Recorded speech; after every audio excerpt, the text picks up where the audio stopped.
오늘 시간에 말씀을 전해 주실 목사님은 지금 태국에서 선교로 사역하시는 태국 선교사님, 우리 교회가 협력하고 또 이렇게 기도로 도와드리는 이 선교사님이십니다. 강대흥 선교사님.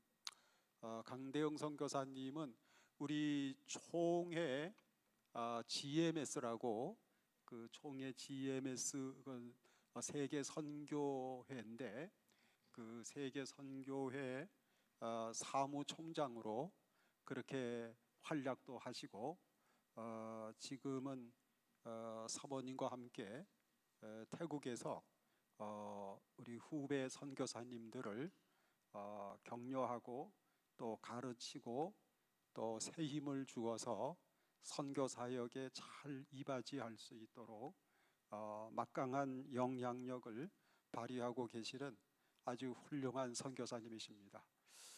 귀한 선교사님, 이렇게 모시게 돼서 감사하고요. 우리 선교사님은 제가 그 총신 동창입니다. 그래서 아주 더 반가운 목사님이시고, 같이 옛날에 교실에서 공부하면서 우리 반에서 가장 두각을 나타낸 그러한 동기 목사님이기도 하십니다. 아주 실력 있고 영역 있으시고 인품이 좋으시고 하나님이 귀하게 쓰시는 목사님, 이번에 저렇게 보내주셔서 또 목사님을 통해서, 선교사님을 통해서 말씀을 듣게 되어 대단히 감사하고요. 기대가 많이 되어집니다. 여러분, 많은 기대심을 가지시고 말씀 경청하시면서 큰 은혜 받으시기를 바랍니다. 나오실 때 오른손 들고 우리 할렐루야 하며 하나님께 영광 돌려주시기를 바랍니다. 할렐루야. 감사합니다.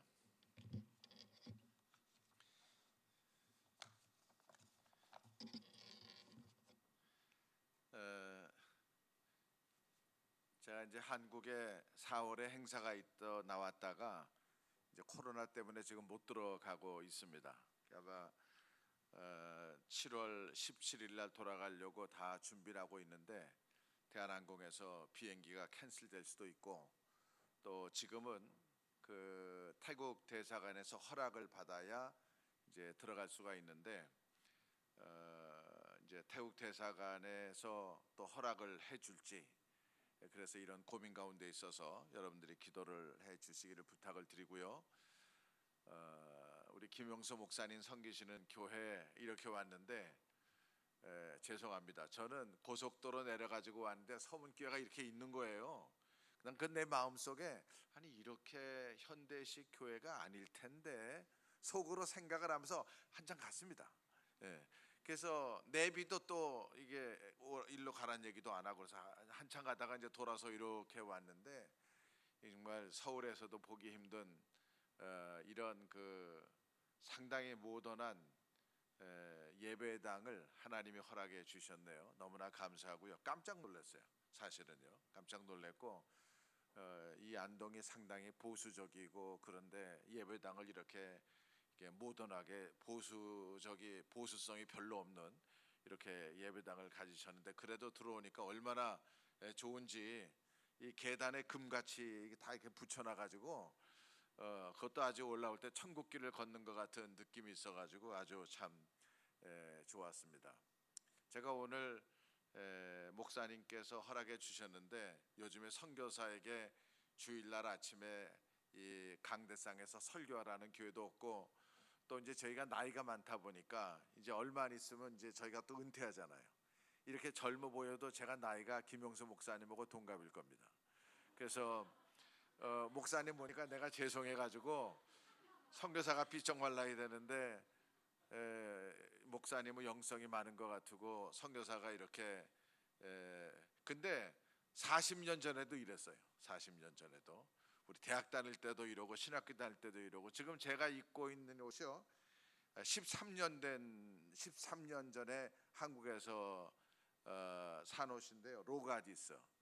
그래서 지금은 뭐 별로 알아주지도 않는 옷이지만은 13년 전에 산 옷을 지금도 괜찮죠? 얼마 전에 어떤 목사님이 저를 보고 옷이 좋다고 그래가지고 제가 이거 13년 전에 옷이라고 이랬더니 아니 13년 동안 몸무게가 늘지도 않고 줄지도 않았냐고. 그래서 하나님의 은혜로 제가 오늘 아침에 말씀을 드리려고 하는 내용은 첫 번째 선교사 바나바입니다.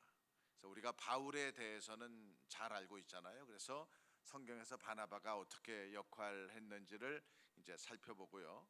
그리고 이제 두 번째 오늘 오후에 말씀을 드리려고 하는 거는 저희가 이 코로나 시대가 되니까 교회가 예배도 드리지를 못하고 또 예배를 드려도 성도들이 이제 많이 오지를 못하고 참 교회가 지금 고난받는 시대에 들어왔습니다. 그래서 정부에서 예배 드리지 마라 그러면 예배 못 드리고, 또 정부가 아니고 도지사라도 예배 드리지 마라 그러면 또 예배 못 드리고, 또 개척교회가 문제 있다고 그러면은 전국 교회가 큰 문제가 있는 것처럼 사람들이 또 이상하게 생각을 하고 있고, 특별히 성경의 가르침에 반하는 것들을 이제 정부가 결정하고 그럴 때에도 이게 어떻게 할 수가 없는, 이렇게 교회가 어려운 가운데 들어가는 그런 시대에 우리가 살고 있는데, 이렇게 성경에서 어려울 때에 하나님께서 우리에게 무엇을 말씀하셨는가 하는 거를 이제 오늘 오후 예배 때 말씀을 드리려고 그렇게 생각을 하고 있습니다. 제가 이제 이렇게 좀 나이도 들고 그러니까 우리 친구들이 많이 은퇴했어요. 많이 은퇴해가지고 김 목사님이나 저희는 이제 상당히 젊은 축에 속하는 거고, 또 어지간한 사람들은 많이 이제 은퇴를 했습니다. 목사님이 군목이니까 아직 이렇게 있는 거죠. 아니면은 정상적으로 군대 갔다 온 사람들은 다게 은퇴를 하는 거니까, 이게 교회들이 젊은 목사님들이 다 들어오니까 이게 나이가 많은 선교사가 이런 젊은 목사들한테, 저희 아들이 40살이거든요. 그러니까 이 젊은 목사님들한테 가가지고 이런 걸 잘 못하는 거예요. 이런 걸 잘 못하는데 김영수 목사님이 이렇게 은혜를 베풀어 주셔서 작년부터 우리 안동 서문교회가 기도도 해주시고 협력해 주셔서 제가 얼마나 감사한지 모르겠습니다. 말씀 도중에 선교와 관련된 얘기를 한두 가지씩 말씀을 드리고, 그리고 이제 오늘 오전과 오후에 예배를 인도하려고 하는데요. 저는 선교지에 간 지 33년 됐습니다. 그래서 33년 동안 이제 한국에서 잠깐 근무할 때 우리 교단의 선교부를 GMS라고 그러는데요. 그 GMS에 제가 사무총장을 한 5년 했습니다. 그래서 그때 한국에 있었고, 이제 그 전에는 이제 태국에서 계속 사역을 했는데요. 태국에서 이제 선교회도 만들어서 저희 GMS 선교사 17가정이 저하고 같이 이제 사역을 이렇게 팀으로 하고 있습니다. 그러니까 나이가 많아져 가지고 작년부터는 이제 모든 것을 다 손을 띄고 이제 후배들이 모든 걸 다 할 수 있도록 이제 그렇게 하고 있고, 저희 교단의 저희 총회에서는 저에게 이제 순회 선교사라 그래 가지고 이제 이렇게 많이 예우를 해 주는데, 하여간 마지막 때까지 하여간 하나님의 충성을 다하려고 생각을 하고 있습니다. 근데 제가 태국에 2013년도에 다시 들어갔는데요. 한국 사역이 끝나고 2013년도에 태국에 다시 들어가니까 태국에 이제 마을이 82,000개 마을이 있어요. 그러니까 이제 무슨 동이 있잖아요. 그런 동이 82,000개가 있는데, 82,000개가 있는 마을 중에서 교회가 있는 마을이 4%밖에 안 돼요. 그러니까 나머지 96% 마을에는 교회가 없습니다. 예수 믿는 사람이 1%가 채 되지를 않아요. 대부분의 사람이 불교를 믿고 또 많은 한 5% 정도가 이슬람을 믿고, 그러니까 기독교는 이제 얼마 안 되는 이런 어려운 지역에서 저희들이 사역을 하는데, 그 교회가 세워져야 그 지역 동네에 있는 사람들이 복음을 들을 수가 있기 때문에 이제 이 교회를 세우는 게 아주 관건입니다. 근데 교회를 세운다 그러면 사람들이 마음속에 땅을 사서 건물을 져야 교회를 세운다 이렇게 생각을 하고 있지만은, 사실은 교회라고 하는 거는 예수 믿는 사람들의 공동체를 얘기를 하는 거거든요. 그래서 두세 사람이 있는 곳에 내가 너희와 함께 있겠다. 그래서 예배 선교라고 하는 것이 사람들로 하여금 예배를 드리게 하자는 겁니다. 예수 안 믿는 사람들은 예배를 드리지를 못하니까 어느 지역에 있든지 간에 거기에 있는 사람들이 하나님 앞에 예배 드리도록 하자 하는 게 이게 이제 선교의 가장 큰 목적인데요. 그 예배를 드리는 것이 이렇게 꼭 건물이 있어야 예배를 드리는 게 아닌 것이죠. 그래서 저희들이 거기서 이제 소위 말해 구역 예배 아니면은 가정교회 아니면 셀그룹 이러한 그 교회 확장 운동을 시작을 하는데, 하나님께서 감사하게 저한테 그런 비전을 주셔가지고 이제 제가 같이 일하는 태국 목사님들한테 이제 얘기들을 해서 저희들이 2년 동안 공부 연구를 했습니다. 2년 동안 연구를 해가지고 지금부터 이제 3년 전에 저희들이 이제 이 교회 개척 운동을 시작을 했는데, 이제 이 프로그램이 한 달에 하루씩 16달을 공부하는 그런 프로그램입니다. 그래서 이제 여기에 800명의 태국 사람들이 들어와 가지고 훈련을 받는데 2년이 한 텀인데 마치고 나니까 1200명 정도가 예수를 믿었고, 그리고 170명 정도가 세례를 받았고, 그리고 270개의 가정교회가 세워졌습니다. 그래서 이제 이런 것들을 보면서 이거 엄청난 은혜잖아요. 엄청난 은혜인데 그 이제 다시 작년 그 8월 9월부터 이걸 시작을 해서 한 400명 정도가 또 훈련을 받고 있는데, 한국으로 말하면은 서울에서 강원도에서 전라도, 충청도, 경상도 뭐 이런 중요한 도시에 학교를 세워가지고 사람들을 모아서 이렇게 훈련을 하거든요. 하는데 이제 하다가 지금 이 코로나 때문에 잠시 멈췄는데 8월 1일부터는 이제 다시 시작을 하고 있습니다. 그래서 지금 현재 7군데에서 7지역에서 한 400명 정도가 훈련을 받고 있는데, 이제 그런 일에 태국 목사님들이 다 하시고 가장 꼭대기에 강대영 선교사가 있습니다. 그래서 이게 잘 돌아가는지 안 돌아가는지 확인하고 또 가르치고 이런 일을 하는데, 여러분이 기도해 주는 선교사가 태국에서 교회 개척 운동의 책임자구나.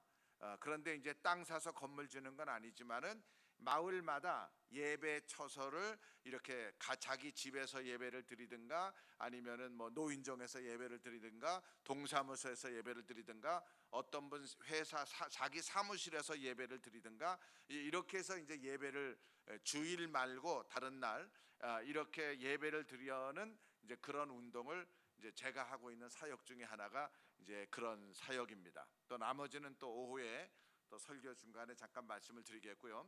이 바나바라고 하는 사람은 우리가 잘 아는 대로 사도행전 13장에 이제 그 안디옥 교회에 5명의 지도자가 있는데 그 중에 제일 리더가 바나바입니다. 성경에 바나바라는 말이 29번 나오는데요. 그 바나바의 역할이 상당히 많습니다. 바나바의 역할이. 근데 그 바울과 바나바가 제2차 전도 여행 끝난 다음에 이게 마가 요한 때문에 싸우거든요. 마가 요한 때문에 다투고, 그 다음에 성경은 바울과 실라에 대한 얘기를 하고 바나바와 마가 요한에 대해서는 성경이 그렇게 설명을 하고 있지를 않습니다. 그런데 이 바나바의 은사를 저희들이 좀 집중해 볼 필요가 있는데요. 오늘 제가 말씀을 드리려고 하는 것은 바나바가 성경에서 보여주고 있는 은사입니다. 어쩌면 여러분들이 여러 번 설교를 다 들었을 수도 있는 그런 건데요. 그래서 바나바가 가지고 있는 은사가 어떤 은사인지, 이 사람이 바울과 더불어서 안디옥 교회가 파송한 첫 번째 선교사인데, 이 첫 번째 선교사가 바나바가 성경에서 보여주고 있는 은사가 뭐가 있는지를 한번 성경을 찾아보면서 이제 말씀을 드리려고 하는데요. 제가 교회에다가 성경 구절을 미리 주질 않았어요. 미리 주질 않아 가지고 이제 여기에 화면에 비치기는 어려울 것 같은데요. 성경책을 가지고 계신 분은 성경을 보시면 좋은데요. 주로 사도행전 9장, 10장, 11장입니다. 다른 데는 안 보겠어요. 그래서 거기서 이렇게 제가 몇 절 할 때 같이 읽어 내려가시면은 이제 여러분들에게 하나님께서 은혜를 많이 베풀어 주리라 믿는데요. 첫 번째는 사도행전 4장이에요. 첫 번째. 아니, 요건 안 찾아봐도 괜찮아요. 사도행전 4장에 보면은 무슨 말이 있냐면 바나바가 밭이 있어요. 밭이 있어 가지고 그 밭을 팔아서 사도들의 앞에 갖다 놓는 일이 있습니다. 그러니까 저기 재산이 있는데 그 재산을 팔아 가지고 교회에다가 바친 거죠. 사도행전 4장 37절입니다. 근데 바나바가 재산을 팔아서 땅을 갖다 바친 게 아니에요. 그거를 팔았어요. 그래가지고 그 돈을 교회에다가 갖다가 바쳐가지고 교회가 필요한 일에 쓸 수 있도록 하는 일이 바나바가 가지고 있는 첫 번째 은사입니다. 그래서 저는 이걸 볼 때마다 야, 이거 가능하겠나?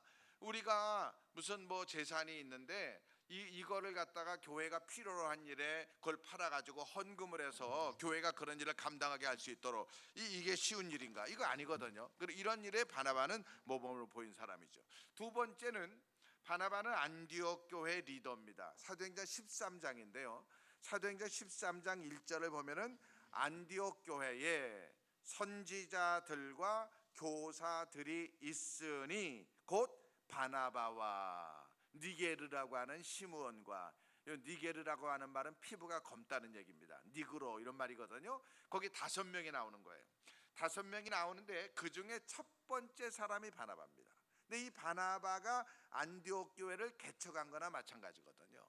왜냐하면 안디옥에 예수 믿는 사람들이 늘어났을 때에 전도는 성도들이 할 수 있는 거예요. 전도는 성도들이 해가지고 하나님의 손이 함께해서 성도들의 숫자가 점점 늘어나는데 이 교회가 아직 세워지기 전에 사람들이 예수를 많이 믿은 거예요. 이 예수를 많이 믿은 소문이 예루살렘 교회까지 가니까 예루살렘 교회가 안디옥 교회를 목양할 수 있는, 요즘 말로 얘기하면 목사님이죠. 이 목사를 보냈는데 그 사람이 바로 바나바입니다.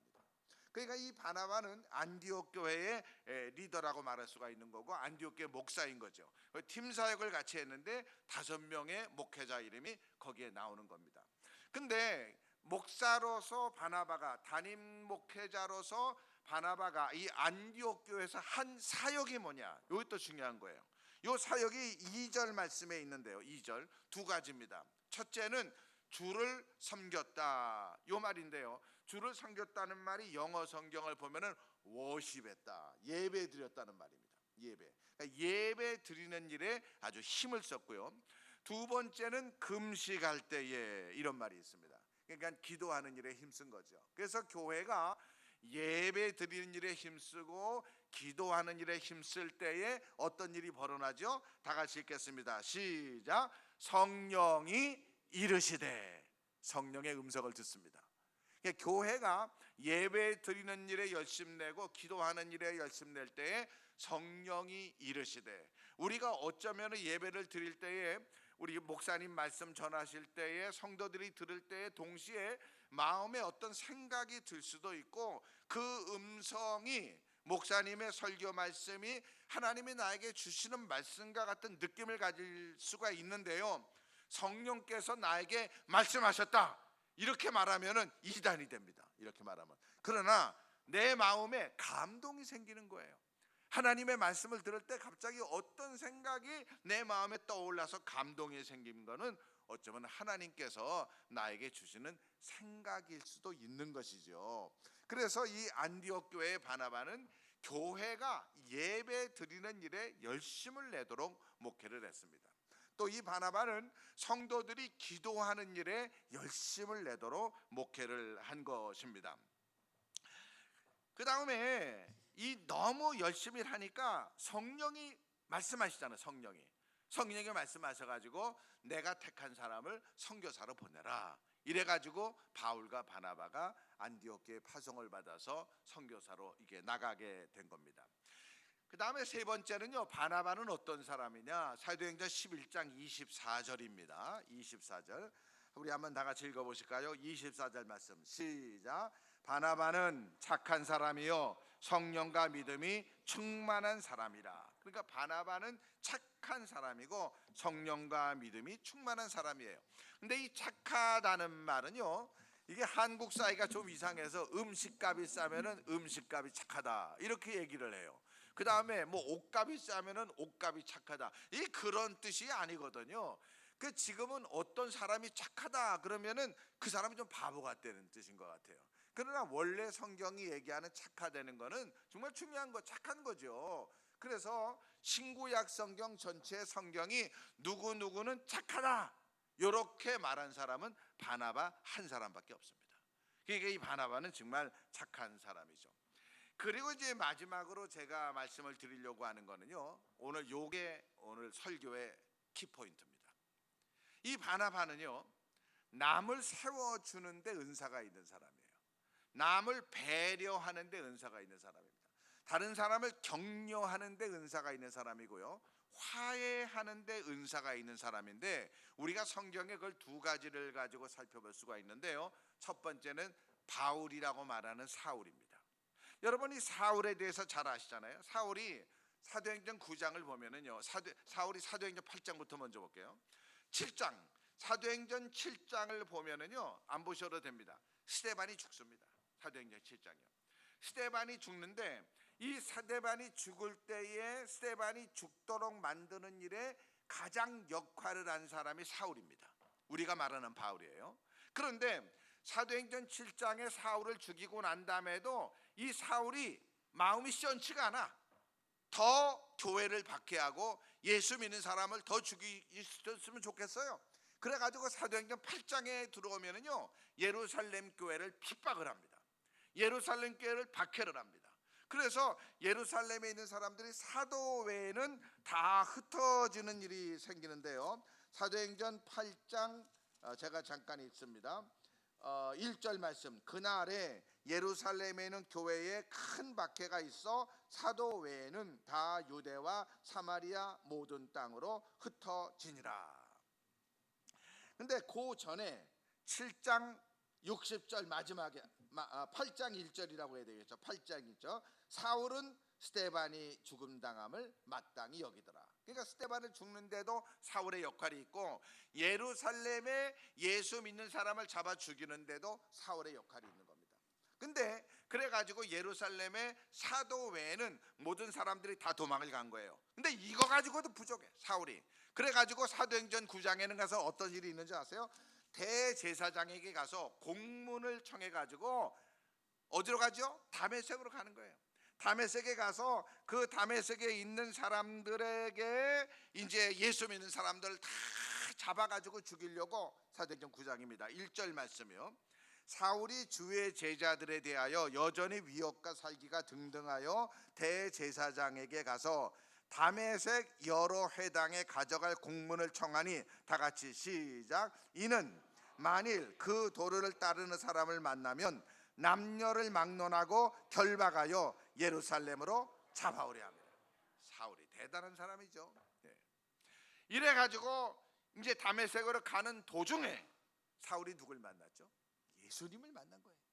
비가 그냥 빛이 확 비치는데 사울이 너무 빛이 밝아가지고 눈이 멀게 되었습니다. 사울아 사울아, 네가 어찌 나를 핍박하느냐? 주여 니시오니까. 주변 사람들은 보지를 못해요. 주여 니시오니까 나는 네가 핍박하는 예수다. 그리고 주님께서 말씀하시기를 직가라는 거리로 가면은 아나니아가 있는데 너 기도 받아가지고 이게 눈이 떠질 것이다. 갔잖아요. 이 사울이요, 예수님을 만난 거예요. 예수님을. 사도행전 7장에 스데반을 죽였죠. 사도행전 8장에 예루살렘에 있는 예수 믿는 사람을 다 죽이려고 했죠. 그것도 부족해서 사도행전 9장에 다메섹에 예수 믿는 사람을 죽이려고 가다가 이 사람이 예수를 만난 겁니다. 근데 유대인이 사울이 예수 믿는 사람을 죽이려고 하는 것을 그렇게 기뻐하는 마음을 가졌는데, 사울이 예수님을 만나고 난 다음에 어떤 일이 있었는가요? 우리 한번 보실까요? 사도행전 9장 20절입니다. 사도행전 9장 20절이요. 사울이 예수를 만나고 난 다음에 즉시로 각 회당에서 예수가 하나님의 아들이심을 전파하니. 아멘. 근데 유대인의 입장에서 보면은 이 사람은 신실한 유대교인이요, 바리새인이요, 가말리알의 문화생이요, 예수 믿는다고 하는 사람을 잡아 죽이기 위해서 그렇게 노력을 많이 해서 사울이 최고다 이렇게 믿었는데, 이 사울이 갑자기 예수가 하나님이다, 예수를 믿어야 구원을 받는다, 예수님의 부활은 진짜다, 내가 부활하신 예수님을 만났다, 이렇게 설교를 하니까 유대인이 생각할 때는 이게 도대체 뭐지? 유대인이 생각할 때 이게 도대체 뭐지? 이거 우리 편인 줄 알았던데 우리 편이 아니잖아. 이래가지고 유대인들이 사울을 죽이려고 하는 겁니다. 사울을 죽이려고 하니까 22절 다시 읽습니다. 22절 시작. 사울은 힘을 더어도 예수를 그리스도라 증언하여 다메섹에 사는 유대인들을 당혹하게 하니, 박해가 있을수록 예수는 그리스도다, 예수는 부활의 하나님이다, 나는 부활하신 예수를 만났다, 십자가 외에는 구원이 없다, 이거 얘기하니까 유대인들이 막 당황하는 거예요. 그리고 난 다음에는 23절 다 같이 읽겠습니다. 시작. 여러 날이 지나매 유대인들이 사울 죽이기를 공모하니라. 이제는 유대인들이 사울을 죽이려고 한 거예요. 그러면 사울의 입장에서는 유대인들을 자기를 죽이려고 하니까 결국은 어디를 가야 되겠어요? 예수 믿는 사람들을 따라가야 되잖아요. 그래서 26절 보겠습니다. 26절 보시니까 사울이 예루살렘에 가서 제자들을 사귀고자 하나 다 두려워하여 그가 제자됨을 믿지 아니하니라.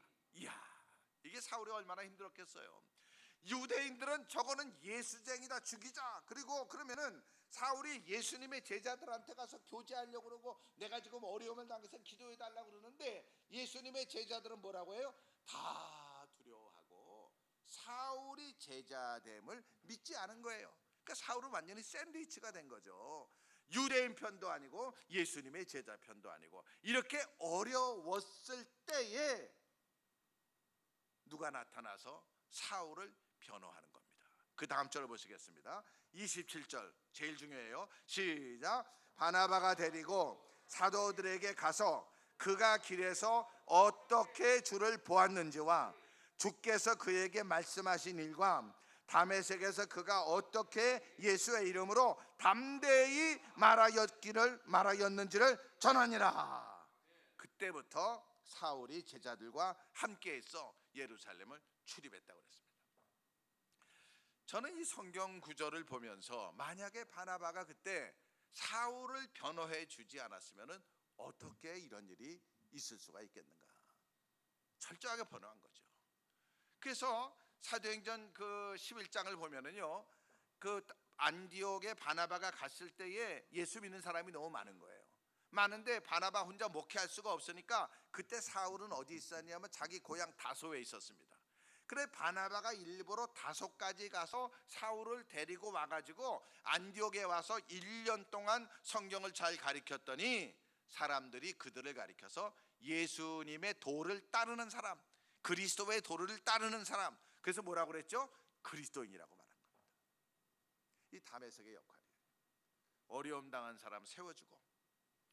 근데요, 두 번째는요, 이 바나바의 역할이 또 하나 있는데 그거는 뭐냐 하면은요, 이 마가 요한입니다. 마가 요한인데 제가 오늘 이제 시간이 없어서 길게 말씀을 못 드리겠어요. 어쨌든 예배 1시간 안에 마쳐야 되니까 제가 한 5분 안에 말씀을 전하고 마치려고 그러는데요, 집중해서 들어주시면 은혜가 될 겁니다.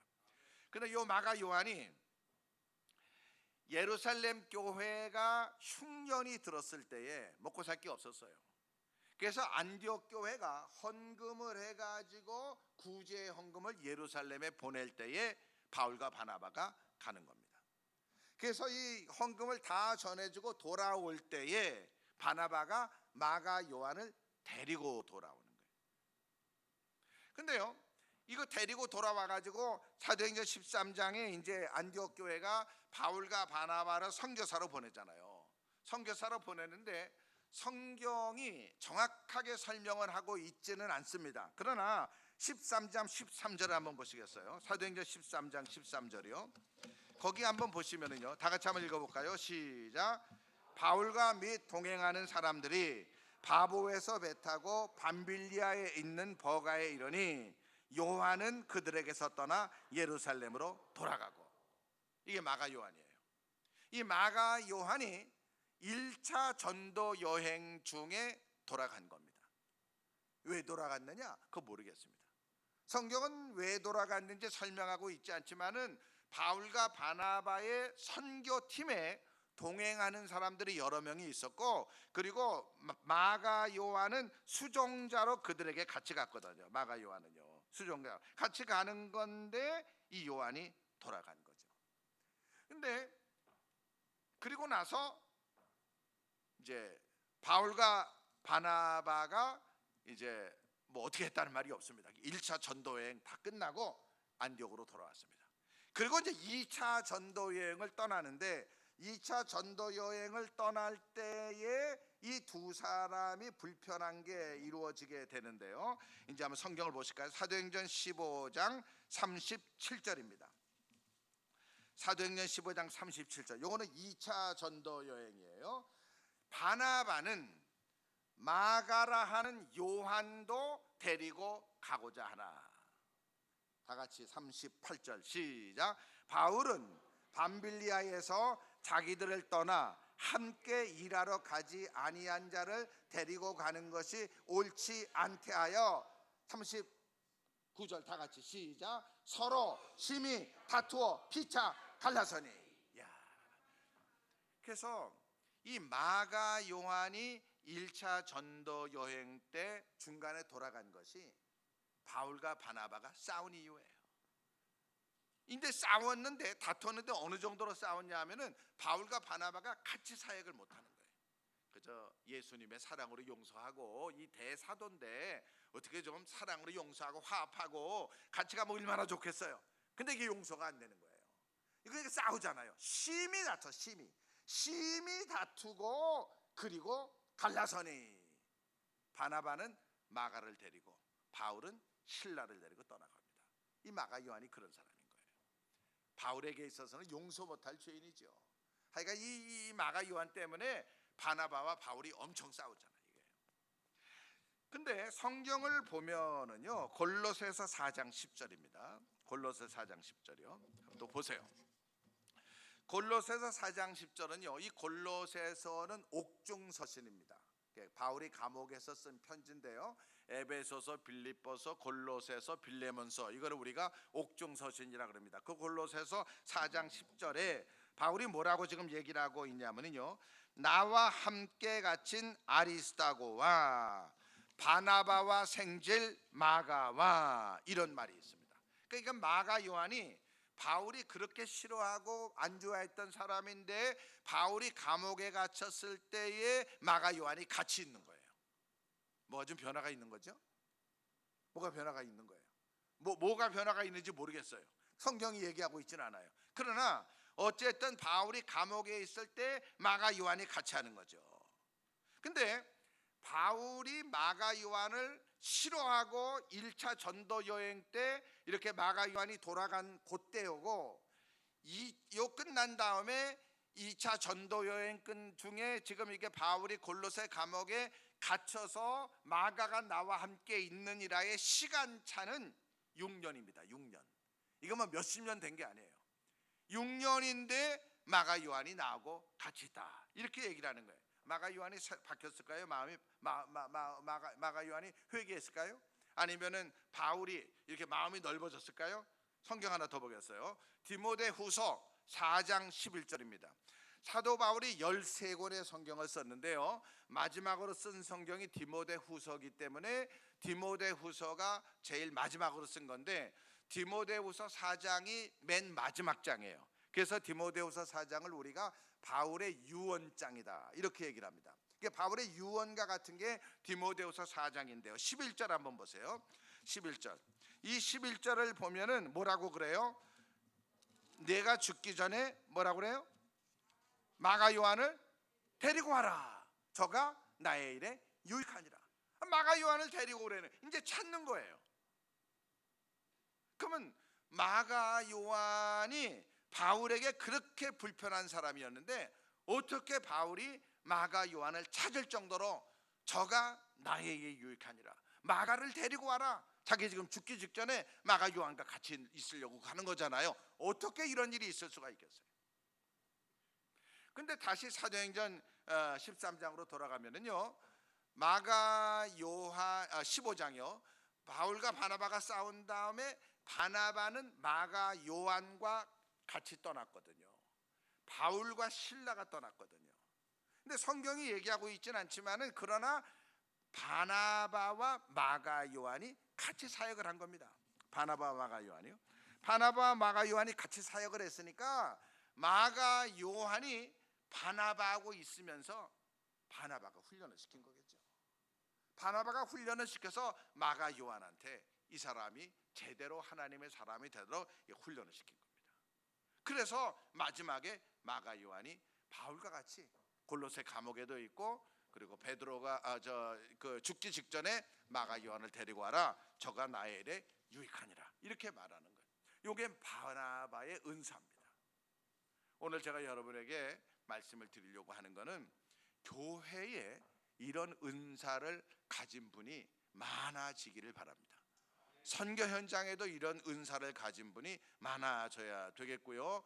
교회에 이런 사람이 있으면은 어렵고 힘든 사람들 격려해주고 가르쳐주고 예수의 제자로 삼는 이런 그 바나바와 같은 사람들이 우리 교회의 남자 성도님들 다 되시기를 주님의 이름으로 축원합니다. 아멘. 기도하겠습니다. 거룩하신 아버지 하나님, 감사합니다.